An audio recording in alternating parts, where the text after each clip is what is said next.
Hello, I'm Sheriff Bruce Zuchowski, and this is our second podcast, and we're going to discuss communications in our dispatch center. And today we have Katie Royer, our dispatch supervisor, and Dan Young, our 911 supervisor. We're going to discuss a little bit about some of the aspects that maybe people don't realize what it takes to be a dispatcher and some of the things that our dispatchers and our communication specialists have to go through. Well, first of all, I want to thank you both for being here today. I know that it's been kind of a hectic week and weekend. This is something that I think people need to just know a little bit more about. We had the cave that was back there. I passionately called it the cave. I didn't like it at all. I couldn't have lived in that environment very long. It would have made me crazier. I wanted to get the new 911 center built. And Dan, when I spoke to you back, well, it'd been 2020. 2020, yeah. Yeah, at the Deerfield Fire Station, and you said, what do you want to do with dispatch? And I said, I want to go countywide dispatch. And you went, you're the guy. So, and then I said, I need you to help facilitate. And as the 911 coordinator, and also the Mr. Fix-It around here with anything that goes wrong or needs installed or ripped out or recommendations on what the next greatest thing is. I mean, you are the guy. So let's just start off with you. Well, thank you, Sheriff. Dan Young. I've been with the agency since 2012, 911 coordinator for probably about 5 years now. So my day-to-day is really, like the Sheriff said, the tech side, really zoned in on the 911 center. Do a little bit of work out with the cruisers and the MDTs, but really the focus of my job is 911. Your point about the old center, when I started, it's small. It was a 4-position center. You could just tell by the infrastructure, the way the desks were, the cabling. The center had been improved multiple times over the years, but it was definitely time for something new.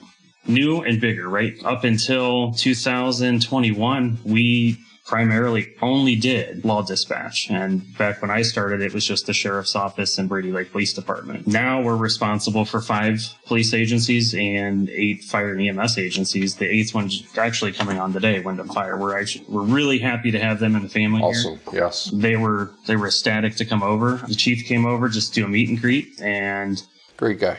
Took a look at, what we built with the new center, saw the technology, seeing everything we were capable of, kind of understood the direction you want to take the center to go under your term here. So he was sold. Like I said, what started out as just a friendly conversation, a meet and greet with the chief to get to know him because he was new, turned into an interest in coming over. Yeah, and I got a chance to meet the chief when we were at the tornado debriefing, and he spoke to me about some things, and obviously money is always an issue. And I think that's another thing that we need to explain to the taxpayers. I mean, when you have a countywide 911 center, I mean, not only does it help with the efficiency side of it, but it's a cost savings to taxpayers, which a lot of people don't realize, because you're not paying the separate little, levies or whatever you're paying it to one, and you're getting the newest and the best technology. You're getting the quicker services, all the, the Wi-Fi, everything is all here, whereas to some of these other smaller departments, they can't pay for that. No, absolutely, and that's just the way. I mean, technology is expensive, right? Mm-hmm. I mean, a 911 answering position right now is $900 a month per seat. Wow. That's a lot for an agency to swallow. Not to mention, you need a computer for your computer-aided dispatch. You need your radios. You start adding that all up, there's easy millions of dollars, right? And no knock on any small agency, but they just don't have the funding, right? Mm-hmm. So moving into the new center, we got a brand new radio system, 30 brand new radios in the back room, all new coax antenna cabling all the way up our tower, brand new CAD PCs, added a couple more 27-inch monitors for the dispatchers. Now they're able to see more. There's more in front of them. They don't have to switch around with tabs or anything. We didn't get the foot massagers and the treadmill. The desks are nice. They move up and down. Oh yeah, it's nice. Yep.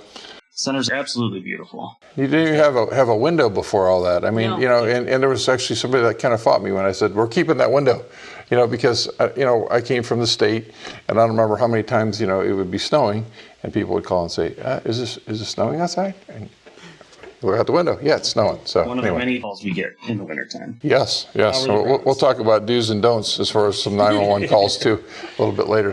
So Katie, yes. How long have you been with the agency here? I was employed in 2009 by the former administration as a dispatcher, and then you promoted me in 2022 to dispatch supervisor. Yes. And I'm also the terminal agency coordinator, which handles all of our leads functions. Yes. Yes. And you do a great job. And I hear all the leads reports, and they always come and talk to me afterwards and say, what a great job you do. And so describe what you do, kind of the day-to-day stuff that dispatchers deal with on a regular basis, but also things that you're doing now as a supervisor.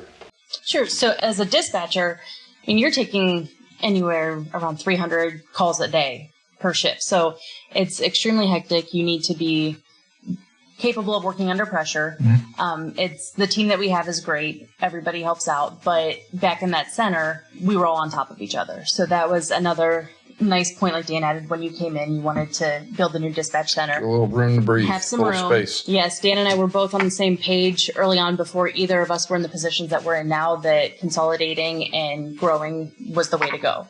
So we're very appreciative of that. But as far as what I do, I help with the hiring process. You and I work together on that, and I do some of the training. I do, as I mentioned, the TAC portion of it. I make sure that everybody stays up on their continuing education hours. That is an APCO standard, as well as for the 911 state audit that Dan works on. I do the scheduling, the payroll, basically just the day-to-day operations to keep the center moving smoothly. Anything technical, Dan helps out, and we kind of bounce ideas off of each other. We work really well together in that aspect, I think. So right now, what I'm currently working on is a new training program so that we can start new hires off right into a public safety academy, you could kind of call it, so that we're training using APCO's format right off the bat. From there, we'll do in-house training and get them CPR certified as well as emergency medical dispatch certified. And hopefully we can try to cut down on some of the time it takes. Right now, our training process could last several months, depending on how quickly the hiree picks it up. So we're working on that right now. Well, there's a lot of things that people don't realize as far as dispatching. I mean, that is a very stressful job. Yes. And the thing about being a dispatcher, especially a 911 dispatcher, you just never know what it's going to be. It could be a child that's choking to death, an hysterical parent, or something that happened, or you could literally have somebody that calls because they want to prank a 911 call. Yeah. It's just from one thing, and you have to be on your game all the time. Absolutely. You can go from taking mailbox vandalism to a choking baby. I mean, it changes. Or delivering a baby. Yeah. Right. You can get any type of phone call at any minute. That's why it's so important to not be complacent in your job. And I think that the critical incidents, which we have programs here to help with, that you've helped with, basically a dispatcher can take 3 to 4 critical incidents per shift. That's what a person just in the public could take their entire life. You could lose a loved one. You could be involved in a serious crash, things like that.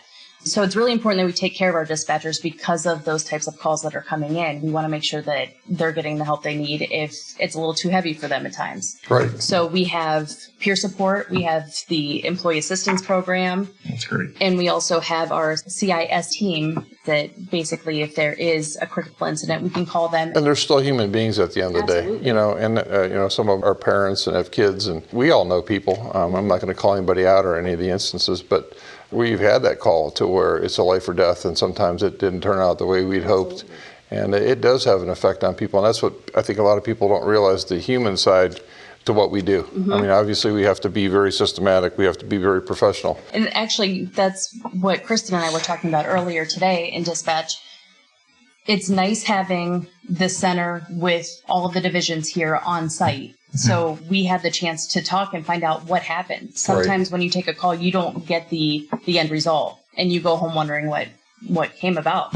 So it's nice that the deputies can come in, let us know the outcome. We can be involved, in just day-to-day talk with them, and it makes it a little bit more personable. Being the complete dispatch for the county, why that's important, because when you're at a serious incident, and there's a lot of different departments there, I mean, having one central place where you call and they're able to dispatch to, I think is crucial, because a lot of times if you're at, it would be a big structure fire with the FD or a shooting, something terrible on the law enforcement side of it. I think by having that centralized dispatch, you have all the cards, and it's not, who's doing this, or it shows the importance of how it can help streamline and help make things better, which, saves lives at the end of the day. Yeah, if you're having the centralized dispatch center, you're able to dispatch the units who need to respond for their jurisdiction, but also get them help quicker without having to make several phone calls from 1, 2, 3 agencies. Right. We have everybody on our radio system ready to go, and that's nice, and hopefully we'll continue to grow that way. Right. I mean, essentially, it cuts out the middleman. Yeah. I mean, we had an incident, I don't want to call out the department that was involved in this, that wasn't us, but it was, 28 minutes, almost a half an hour before they actually figured out what the jurisdiction was, and it kept going back and forth, and then someone almost died as a result of that. Yeah, it happens more than you would think. Yeah. And then where I live, there was a problem before, which the mark system has kind of gotten better now that the towers are up and running, thank goodness, after all this time, to where sometimes the 911 calls would go to the next county and getting bounced back and forth. And when time is critical in human lives and saving lives, I mean, sometimes just a few seconds, it makes a difference. That's why I just really believe passionately, and I know you as well, it's important to have something like this. What are some of the trends right now that you're seeing as far as things that people are calling about? Is there any things that are higher than they've been? Or unfortunately, drug overdoses are always an issue. Yeah. That's something that unfortunately come in day to day. Yep. With it getting to be cooler weather, holidays coming up, we tend to see a trend with suicides. Yep. We do have some resources for that. Many of our dispatchers are CIT trained, so they have the tools in their toolbox to talk to the people that are calling in that maybe are struggling or just want somebody to talk to. Maybe they live alone, maybe they don't have anybody. So we want to give them whatever help that we can. But also just being alone during the holidays can sometimes, really change somebody's outlook on life. So with that, we have some tools here that we can use, but there's also the 988 hotline that's great for suicidal subjects to call into, and they can take over from there. And if they need our assistance, we can send somebody out to do a welfare check. We can try to find their last known location, whatever we can do basically to change their outlook for that day and get them home safely. Right. Perfect. So it's been a couple of years. We didn't reinvent the wheel. This was from another sheriff down in Florida that I know. They came up with something to where there's a sticker, and we've got a big red sticker now that deals with people with disabilities. And it could be, handicap, it could be elderly, and the sticker itself is a great tool for all emergency responders, not only just our deputies, but if you have one on the house by the doors where you go in, or on the windshield of the car, or the rear windshield of the car, as a deputy comes up, it alerts them that there's someone that has disabilities. Explain that a little bit too. Yes, so when you came up with the idea to bring that to Portage County, we came up with that sticker logo, and my portion of it is, if families can fill out this form, it's the special needs occupant registration form. It's on our website. We also take it to the fair, to any public function that we're doing. If they fill that form out and send it back to me, I can put an alert on their location. So if they have somebody with special needs at their home, it'll let the first responder know what their diagnosis is, maybe what calming techniques they have. Give the location in the house. It'll give the location, it'll give their name, all of their identifiers, so that the deputies will know, or first responders in general will know what they can do to help make the situation go a little bit smoother. Yeah. Even, we keep a binder in dispatch that has if they need certain type of medication or things along that line. But once they send that form in to me, I'll then enter the alert and I'll mail them a letter confirming that I've received it, that I put the alert in, and then they'll have those stickers for their car, their house, whatever they see fit. Right. If they're sending a letter in to me and maybe we don't dispatch for them, I will still enter the alert in case we assist another jurisdiction, but then I'll also send that form to their dispatch center so that they can put the alert however they do, just so that we're getting it to reach as many people as we possibly can. And at the end of the day, that's what we want, right? We don't want anybody, to slip through the cracks because we're not sharing information. Sure, absolutely. So, Dan, I'm going to kind of switch gears here. As far as these different FDs and some of the other smaller law enforcement agencies that are talking to you about getting into this 911 center and dispelling some of the rumors about, that we're not ready for it, or that we're not, we don't have enough dispatchers or the consoles or whatever. Obviously, we could add to what we have there already. Absolutely. We could add a couple in there, and just what's your feeling on all that? Yeah, we built it right. We built it to anticipate growth. We absolutely could take on more departments. I like to pump the brakes a little bit because we don't want to bring too many people in at one time and not give our dispatchers adequate training. Right. We want them to be comfortable, the set-in period. Sure. Because then we'll produce a better service, right? The sheriff's office covers law enforcement duties in all the townships. Mm-hmm. To me, it doesn't make sense for the fire and EMS agencies to not be dispatched by us, right? Right. If on the law side we're going out for a domestic or any other type of law enforcement incident that may require fire EMS throughout some part of that incident, it's a lot easier for our dispatchers just to be able to click a couple buttons and go. All of our data that the deputies get in their car is automatically being sent to the fire departments with their original tone-out page, so they have a really good idea of what they're going to before they even get there.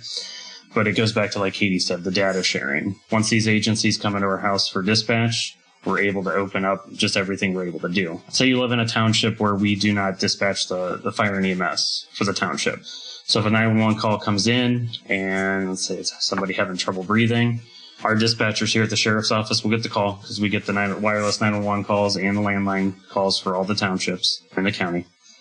Once we get that, we have to process it, right? We ask what every dispatcher asks, what is the location of your emergency? Once we figure that out and figure out what your true emergency is, then you get transferred to another dispatch center. Yeah. That transfer can be, sometimes it can be 3 minutes. And being able to do both cuts down on time. We get responders there quicker, which lead to better outcomes, right? Sure. For some people that they're not sure if they should call on the 911 hotline or the non-emergency line, which we'll give you both. What about when someone calls and says, hey, there's a bunch of your deputies' cruisers in my neighbor's driveway. What's going on over there? It'd be surprising how many times people would call that on a 911 line, right? Or what time do you have? I'm trying to set my correct time. Or is it snowing outside? Things of that nature. What's some of the calls that you can remember? Definitely, is it snowing? What are the roads like? Yeah. What are the trick-or-treat times for townships? There you go. The parade. What parade times? These are all non-emergency. Those are all non-emergency calls, yes. Yeah. If 911 is the only number that you know for us, then by all means use it, and we will give you the non-emergency line to call back in on. But yes, some of them are not emergencies. Now, what do we do when we get a 911 hang-up call, which happens more frequently than people? It's very frequent, yes. Yeah. When we receive a 911 call, our dispatchers will call that number back. We'll get the location of where the person is. If there's an emergency, we'll ask all the verifying questions. And then depending on the audio that we heard from the call, we'll send a deputy out to check on the residents. And maybe even history. Absolutely. If we're not able to reach anybody on the callback, we'll send somebody out to double check, make sure everything's okay, just to do a welfare check. If we're able to reach somebody, then we can verify with them if there's actually an emergency taking place, or if the child had the phone, if it was bumped around in a book bag.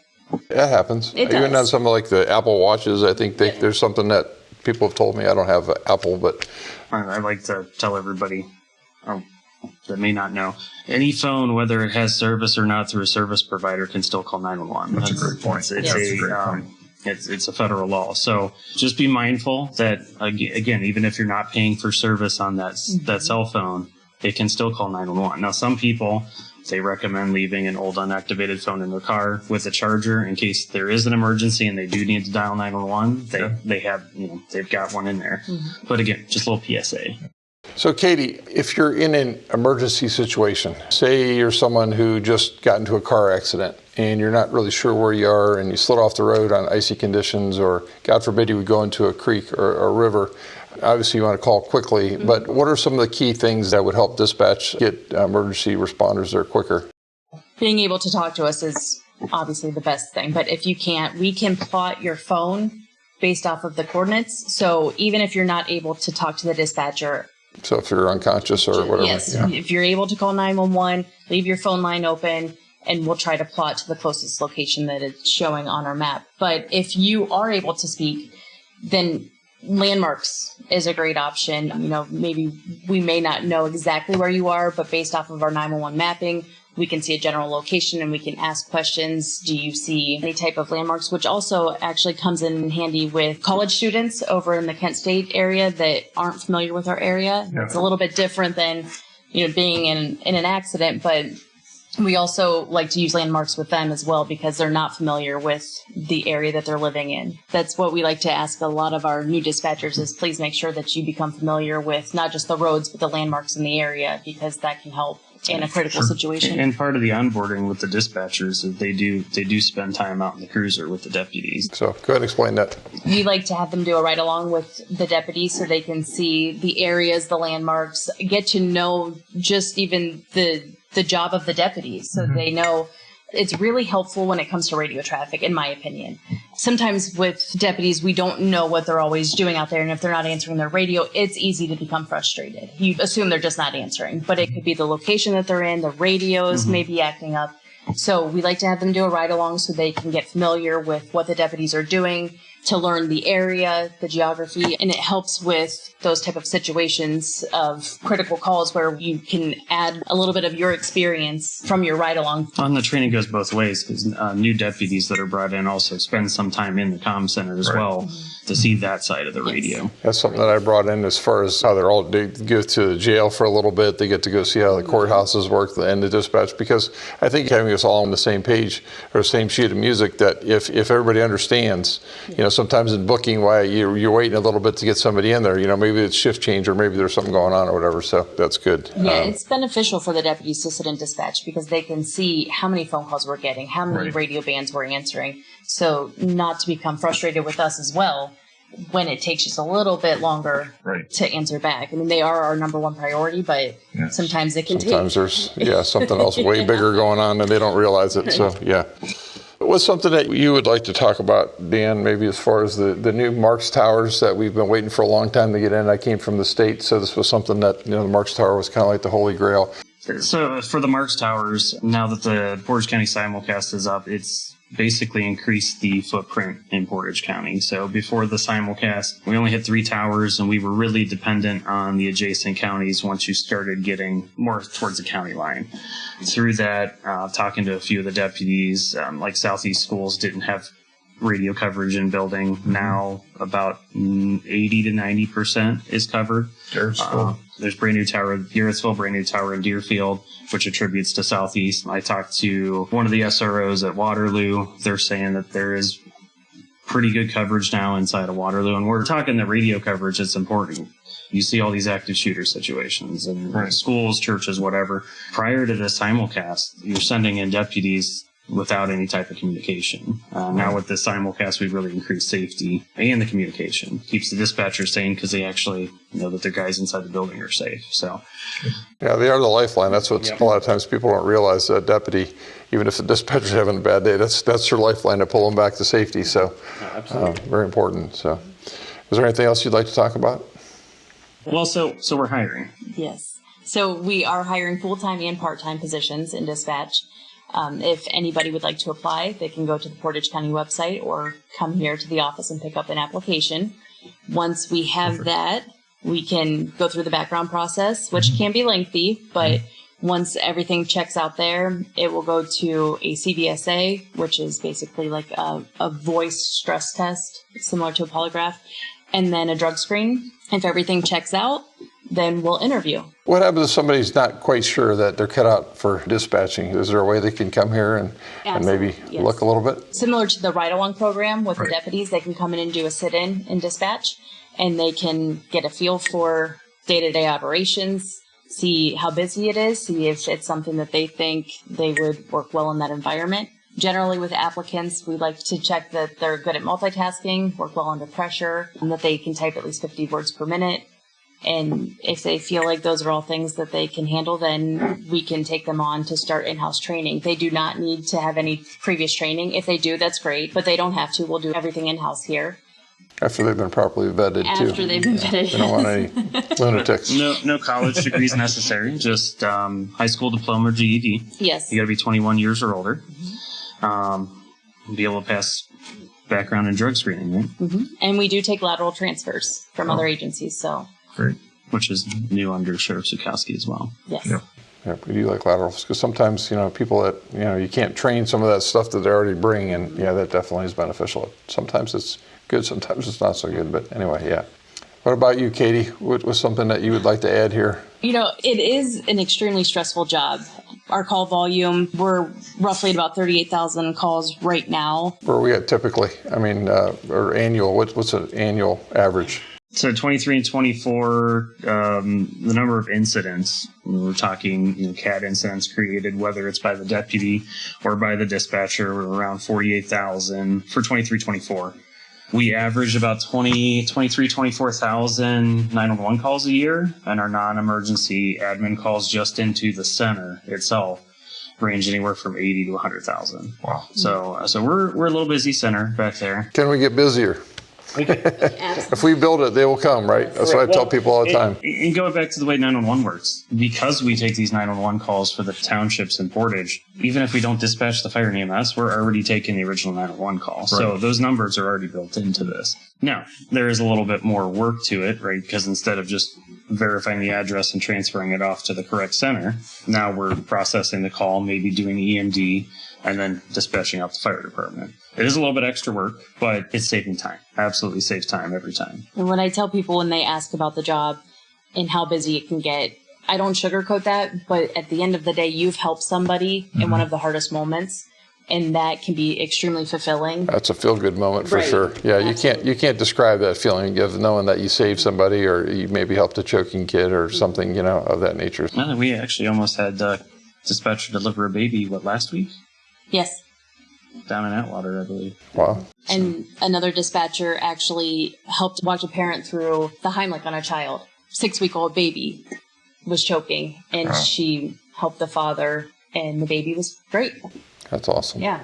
So it's extremely rewarding work, that's for sure. Yeah, it's not a job for everybody. It takes a certain kind of person, I would say. I don't know if I could be a dispatcher. I've been in law enforcement now 34 years, and it's hard. I remember before we used to have to give breaks to the dispatchers, and sometimes it was like, but you just couldn't wait. Like, go on. So they come back because it was a lot of work, very rewarding too. Absolutely. So, well, I just want to thank you both for doing an amazing job and helping me to get this 911 center built, and the things that you've both done to contribute as far as helping ideas as it was going along the way through the process of maybe we should do this, maybe we should change that.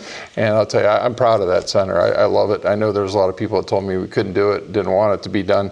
We actually took a break room from the old DB and a hallway because we had to keep expanding this thing. And they kept fighting me. We had to seal some doors, and there was all kinds of stuff. I said, we're going to do this. And we did. And thanks to the help from you two especially, and our dispatchers too. We got some great dispatchers for sure. This has been very successful. So thank you both for this. And thank you for letting everybody know what's going on, because a lot of times people don't realize what goes into something like this and how hard it is, and sometimes how thankless of a job it is. So thanks both. Thank you. Without you, it wouldn't be possible. So we appreciate you and all the work that went into that center. So it's something I was passionate about, and so was Dan. Like I said before, we first met and we talked about it. And like I said, it was kind of that, you had me at hello moment, right? Yep. Anyway, all right. Well, thank you both, and appreciate you. Thank you. Hi, I'm Dispatcher Bayless, and I've been here since 2017 with the Portage County Sheriff's Office. I currently work day shift with 3 to 4 partners at a time. We dispatch for 13 agencies, police, fire, and EMS. We are able to do emergency medical dispatch, anything from CPR to a gunshot wound to motor vehicle accident instructions to help the people faster. Somebody usually answers the 911 calls, and another partner dispatches the calls to the fire departments, and then dispatches out the sheriff's office or whatever agency is responding for the report. And then another person talks on the radio. And the person that's usually talking on the 911 call dispatches out emergency medical instructions. We take calls for the majority of Portage County, and we verify the address. And if it's not in Portage County, then we're able to transfer those calls to the surrounding agencies or within Portage County to the other departments. Believe it or not, sometimes we get calls for Wisconsin. There is a Portage County in Wisconsin, and we're able to transfer there as well. So one of the things here at the Portage County Sheriff's Office that I think is a huge benefit is being able to work on site with the deputies. We've talked to a lot of other agencies, and they are off site. Here at the Sheriff's Office, we're able to work and have a squad room here with all the divisions, including the jail. It's, I think, beneficial. It's a lot more personal. You know who you're speaking to on the radio. You're able to develop relationships with them. get closer to their family and kind of just become a family all in one. One of the benefits here at the Portage County Sheriff's Office is we're able to do these events and get one-on-one with families and the community, and I think that's extremely beneficial to get to know one another, especially being a dispatcher. They don't see my face. I'm able to help them every call that I take. I'm able to leave a mark in their most stressful time. And in these places that we get to go and volunteer our time, if we want to go, we get to interact one-on-one with them. I think that's truly special, and that's something that I've never done with other administrations here at the Sheriff's Office. So one thing I'm grateful for here at the Sheriff's Office is we work really well together. I'm so grateful for my partners that I know that I couldn't do it without them every day.